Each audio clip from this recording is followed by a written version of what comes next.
Dia dipukuli, telinganya di staples, disuruh untuk buka celana, disuruh untuk nungging. Hai guys, apa kabar kalian semua? Welcome back to Ruang Gelap dengan gua Amira, host yang membahas tentang true crime, conspiracy, horror, semua yang menyangkut tentang misteri. Di video kali ini kita akan membahas salah satu kasus paling kontroversial yang terjadi di tahun 2014 yang menghebohkan banyak masyarakat Indonesia. Ini adalah kasus masalah pelecehan seksual yang terjadi di Jakarta Intercultural School atau JIS. Dan selama bertahun-tahun, gua kira ini adalah kasus yang melibatkan guru-guru bule pada anak-anak orang kaya. Tapi pada akhirnya, di sekitar 3 tahun yang lalu, gue menemukan sebuah extensive research cerita yang dipublish oleh Kak Rudy Valinka yang menyatakan sisi lain dari kasus ini. Dan saat itulah gue kaget karena ternyata kasus JIS tidak seperti apa yang gue selama ini kira. So, karena kemungkinan banyak orang yang belum tahu tentang apa yang ada di balik kasus ini, mari kita bahas di video kita kali ini. Langsung aja kita masuk ke cerita. Welcome to Ruang Gelap.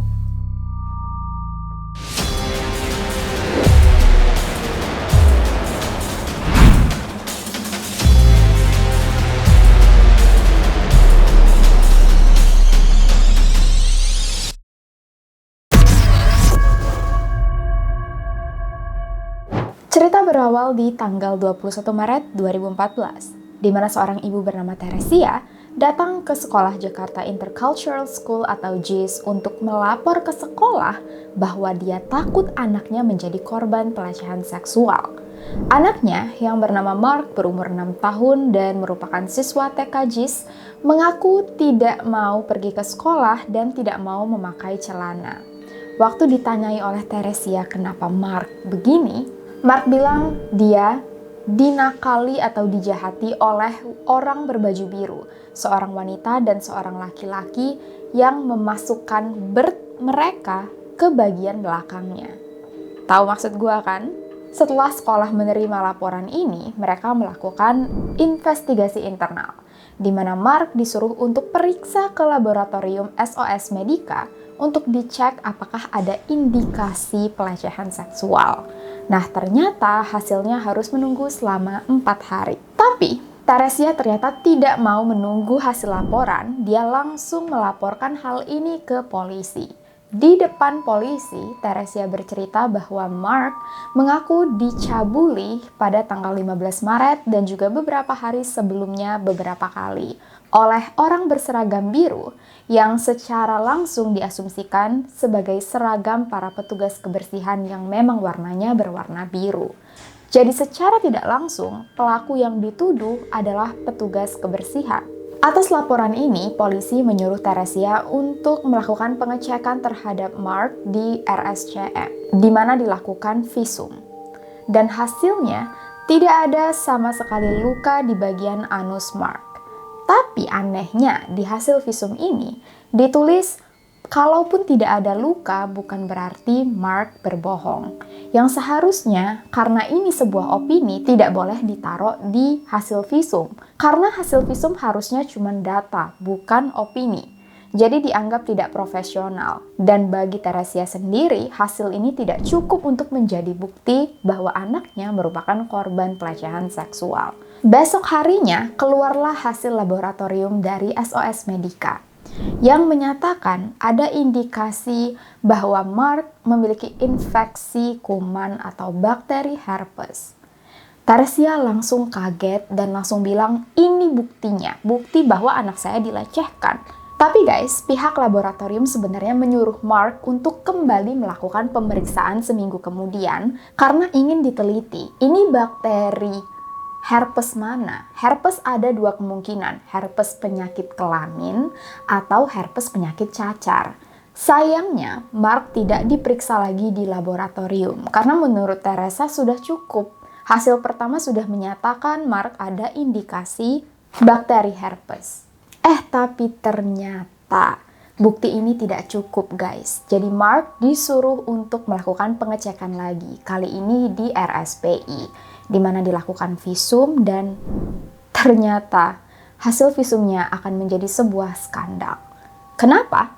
Karena ternyata Theresia tidak melakukan pemeriksaan terhadap Mark, melainkan menemui salah satu dokter di rumah sakit ini dan mengaku dia butuh surat keterangan dokter untuk reimburse uang biaya pengobatan Mark yang merupakan korban pelecehan seksual oleh seorang pedofil. Jadi, dikeluarkanlah surat pernyataan dari dokter yang menyatakan Mark merupakan korban dari pelecehan seksual. Padahal Mark sama sekali tidak diperiksa ya.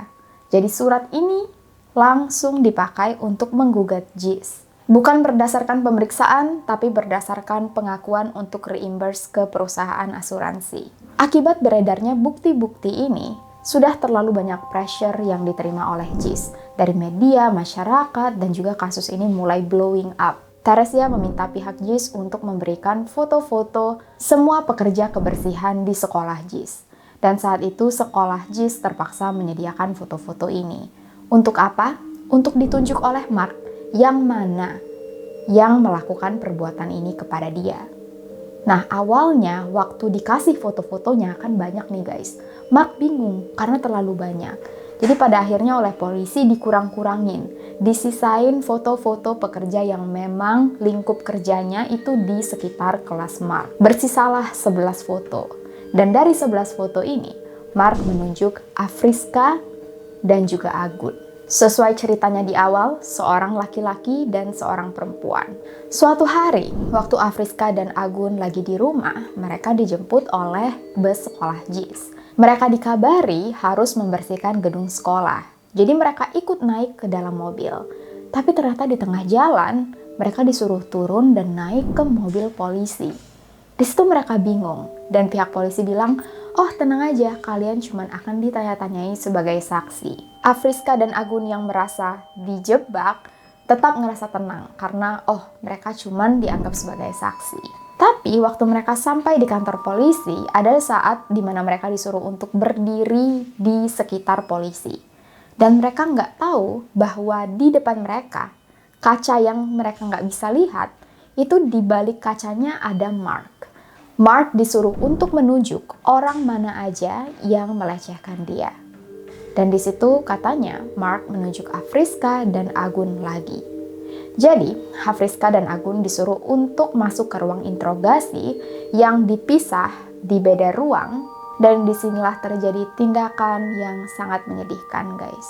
Agun bukannya diinterogasi ditanya-tanyai tentang kesaksiannya, melainkan dipaksa untuk mengaku.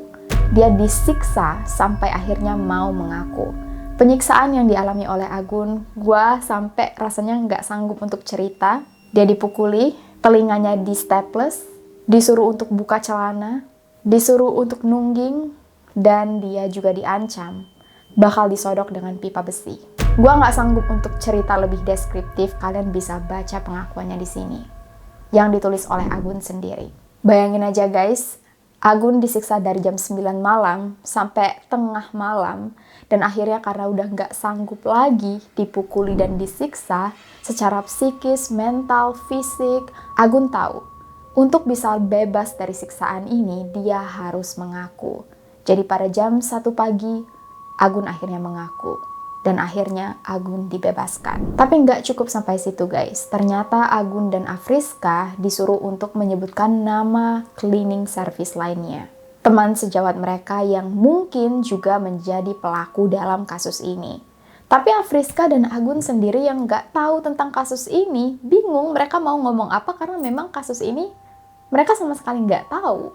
Jadi akhirnya polisi menyebutkan satu persatu nama, sedangkan Agun dan Afriska tinggal bilang iya atau enggak. Pada akhirnya didapatkanlah 4 nama lagi, yaitu Awan, Zainal, Syahrizal, dan Azwar. Satu persatu dari mereka mendapatkan perlakuan yang sama seperti yang didapatkan oleh Agun, disiksa sampai akhirnya mau mengaku. Nah, ada cerita yang sangat menyedihkan lagi guys. Azwar, orang terakhir yang diinvestigasi oleh polisi, tiba-tiba di pertengahan interogasi permisi ke toilet. Waktu dia masuk ke dalam toilet, Azwar nggak keluar-keluar. Dan waktu dicek oleh polisi, ternyata Azwar meminum cairan pembersih. Azwar langsung dilarikan ke rumah sakit dan meninggal dunia. Anehnya, pihak polisi bilang cairan pembersih itu tidak didapatkan dari toilet di kantor mereka.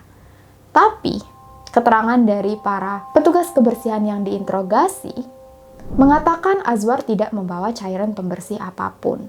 Jadi, datang dari mana cairan pembersih yang diminum oleh Azwar? Kita nggak tahu.